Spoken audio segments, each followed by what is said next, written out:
Hello. Someone suggested I try something a little different for a YouTube channel just for the fun of it. And they suggested stories. So I thought it would be interesting to start with one of my favorite stories, in book form, of course. I grew up with this when I was little, and I can show you the picture. It's called Bickie's Thunder Egg, and it's by Bert Rhoads is how you pronounce that? Bert Rhoads. So I will start with chapter 1. And the title of chapter 1 is Bickie's Escape from the Fire. The March wind howled through the grove of leafless maples back of the little house of an Iowa homestead. It caught at the naked rose vine on the front porch and jerked it back and forth, making a thumping sound against the window. Bickie Ross heard the moaning wind and the bump of the shaken vine. He felt the icy chill of the tiny bedroom, and a thick, choking odor filled his nostrils. He sneezed. Then he pulled the heavy quilts over his head to shut out the cold, disturbing air. It was easier to breathe under the covers. He snuggled up to his younger brother Tommy and drifted slowly back to sleep. Then the quilts were thrown back. Freezing air struck Bickie through his thin nightshirt. The strange brightness shone in the room, and a crackling, spitting noise seemed to be marching towards him from some place nearby. In the weird dancing light, he could make out a burly figure dressed in a thick overcoat and with a fur collar. It was their neighbor, Hog Red Smith. He shouted at them, "Fire! Fire! The house is on fire! Do you hear?" He dragged them from their warm bed towards the window of the little room. With a blow of his mittened fist, he smashed the inner panes in the outer storm window. He pulled off the jagged splinters of the broken glass around the frame. Bickie heard Mother's voice calling his name and Tommy's. The voice came from outside, and it was hardly Mama's voice. It was so wild and afraid. Red Hog snatched up all the quilts, together with the feather bed and the corn stalk tick under it. He shoved all the bedding through the smashed window. Then he grabbed Bickie and dropped him out. Tommy landed on him a second later. The boys, having landed on a pile of feathers, pillows, and quilts, were not hurt, although the drop was 12 or more feet. Mother's arms reached for them. "Oh, Bickie! Oh, Tommy!" she cried, pulling them back from the house. "Pull the stuff away," Red Hog shouted at them. "Get over there on the snowbank, away from the wall." Red Hog was flinging things out the window, helter-skelter. They dragged at the pile until it was several yards beyond the house. Then Mother made the boys stand on the still warm covers, for the snow chilled their bare feet. "It's all right. Don't cry." She held them very close again. "We're all safe." And then Bickie saw that Mother had on her old coat over her nightie. Her feet were bare, too. She ran back towards the burning building. Red Hog dropped from the broken window and ran after her. He laid a firm hand on her shoulder. "No, no, Mrs. Ross," he shouted with a great voice. "It's no use. Pity about the house, but it's gone now. No use in risking your life. Look, we've saved all the bedding, quite a few other things, even the clock." He pointed at the pile of things on the snow. When everything was pulled back away from the house, Red Hog Smith led Mother back to the quilt so the boys huddled together under the covers. "You wait here a minute until I look at the granary and the barn.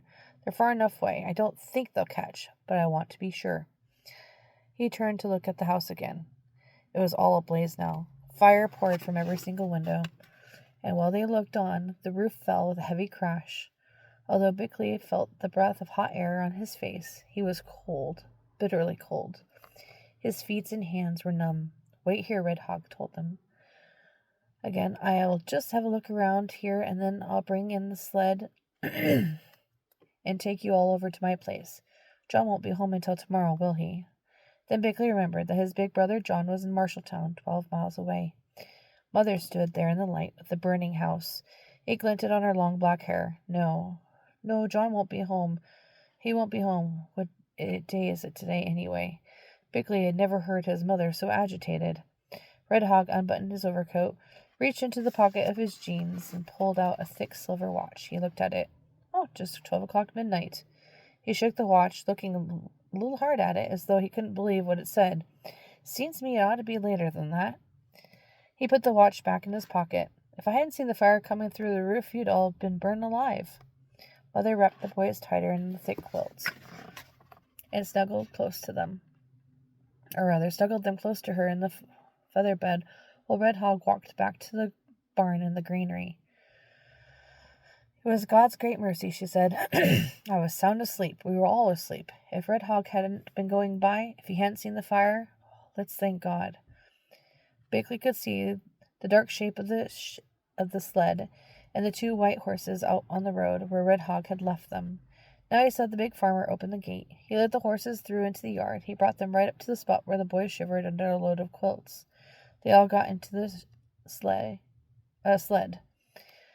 Red Hog slapped the lines along the horse's back, and they streaked off over the snow towards the Smith house, 2 miles down the road, towards open country seat of the state center, Iowa. I was just coming home from that school meeting, Red Hog explained, as his wife hurried around getting warm soapstones and rubbing the boys' cold feet. It's a lucky thing I saw that fire, a lucky thing. Mrs. Smith made a bed for Bickley and Tommy on the floor of the little parlor, and the boys settled themselves under the warm covers. But Bickley could not sleep. He kept remembering how the fire came billowing out of the house, their own house, the only house he had ever lived in. The crash of the roof into the flaming building still sounded in his ears. Are you asleep, Tommy? He whispered. No, of course not, Tommy drew himself up on his elbow. I don't feel sleepy at all. Do you suppose we'll live here at Red Hog's house now? Bickley thought about this for a while. Maybe they'll build their house again. Who will? Oh, well, maybe John and maybe Red Hog will help, and maybe Mr. Whitley and Niels and Pete's father. I heard Mama say that our house cost $1,500 to build, and I guess none of us have enough money to build it again. Tommy laid down again, shuffled his pillow to make it more comfortable. If Father was alive, Bickley began. But Father is dead. Uncle Dirk's dead, Tommy said. This means they won't come back to help us. Not ever any more. The boys didn't talk any more because they knew they might cry if they did, and they both were too old to cry. Bickley was 9 and Tommy was 7. Bickley remembered so many things about the house. Now it was burned. Seemed even more important, somehow. Uncle Dirk had built the house when he had come back from California 4 years ago before the war. He'd been in California for almost 10 years.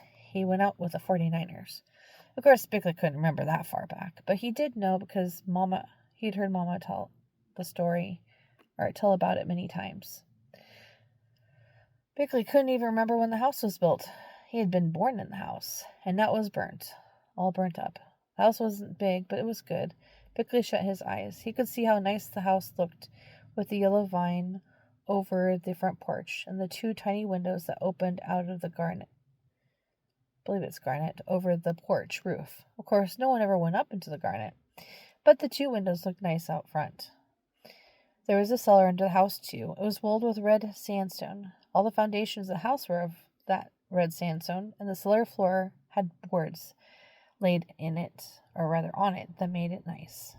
And then, while Bickley was still small, the war had come. Father and Uncle Dirk both marched away with the Union soldiers. John was hardly big enough to manage the little farm, even with Mother's help. Tommy was just a tiny baby then. And now Bickley ached at the thought. Hank Collins would have more to say about that farm than anyone else. Bickley hadn't known exactly why, but Mother said it had something to do because of the mortgage.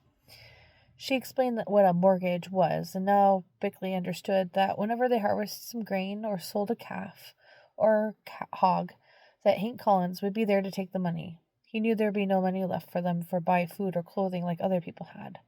So Mother went out to nurse sick people, and sometimes she took in washing to get money for food. Bickley wondered what Hank Collins would say about the fire. Hank Collins, in his sharp long nose, his bald head, and his thin mouth, always looked like he had just been sucking on something, or was just about to begin. Bickley heard from Tommy's breathing that he'd fallen asleep at last, but for him, sleep would not come. And then finally it was morning. Most of the boys' clothing had been saved from the fire. Red Hog had thrown all the clothing and bedding he could find out the window. Several old trunks of Mother's had been stored in the granary, and there were some extra quilts and blankets in them. Early the following morning, Red Hog went over and picked up what clothes he could find, and later they all went over to in the sled to see the ruins of the house and plan what to do. I know what. Mother looked more like herself for the first time since the fire. We can use the granary for a house. It's too cold, Red Hog objected. You'll all freeze in that draughty place. John and the boys can chink up the cracks, Mother said. After all, it is middle of March. The snow will soon be gone, and next month spring will begin. Well, it's just as you say, ma'am. Red Hog pulled at his thick beard. I guess the neighbors will help get some furniture together. You can have the cook stove out of our wash house. It's big and pretty good shape. Has a good oven, too. They're all standing looking over the granary and planning what to do with it when John drove into the yard. Bickie had never seen his older brother so pale and worried. He came over to them, his lips twitching and his eyes dark and hurt. Mother, he threw his arms around her. Are you all right? How did it ever happen? Then Mother explained how Red Hog had passed by and seen the fire and awakened them. I suppose the fire must have started from the chimney. We've been keeping a fire since it's been so cold. What are we going to do now? John kept his arm around Mother. We'll fix up the granary and live in that. Don't you think that's a fine idea? Bickie saw John's face brighten. Of course, that's a fine idea. We can fix it up so it'll be comfortable. I'll bank it and chink up the walls. Bick and Tom will help, and then they looked up at the sound of wheels. A big rig was coming down the road from the east side at a very fast clip. One glance, and Bickie knew it was Hank Collins. He went over and stood close to Mom. He saw John's face harden and his heavy jaw set in a determined line. John looked grown up when his face got stiff like that. Although he was no taller than Mother, he was 16, and that was a good age for a boy. Hank tied his horse to the post in front of the gate and came hurrying towards him. His face twisted into a scowl. His set close eyes studied the ruins of that burnt house. His thin mouth quivered with excitement. Mrs. Ross, John, he began, his voice hard. This cuts down on my security. Cuts my security to almost nothing. We didn't burn on purpose, John said. He took a step towards Hank. We need it worse than you do. Don't go sassing me, young'un. Hank's words bubbled and sputtered as he spoke them like they were coming out of a hot kettle. Either you get this house put up again as good as it was before, or you be fixed to pay me what you owe. Then Red Hog Smith spoke up. I wouldn't be too hard on Mrs. Ross, he said in his friendly voice. John here is a hard-working fellow. He'll pay every cent of that $300, I'm sure, if you just give him a little time. This is none of your put-in. Hank shook his finger at Red Hawk's face, and the finger trembled. Bickie watched it fascinated. You tend to your business, and I'll tend to mine. Hank reached out to take hold of John's shoulders, but Red Hawk stepped between them. He towered over Hank. He thrust his big hands in his overcoat pockets and stood glaring down at the smaller man. Go home, he roared. Go home, Hank Collins. And if I hear of you bothering Mrs. Ross again, I'll break every bone in your body. But before the week was over, the Ross family had moved into the granary.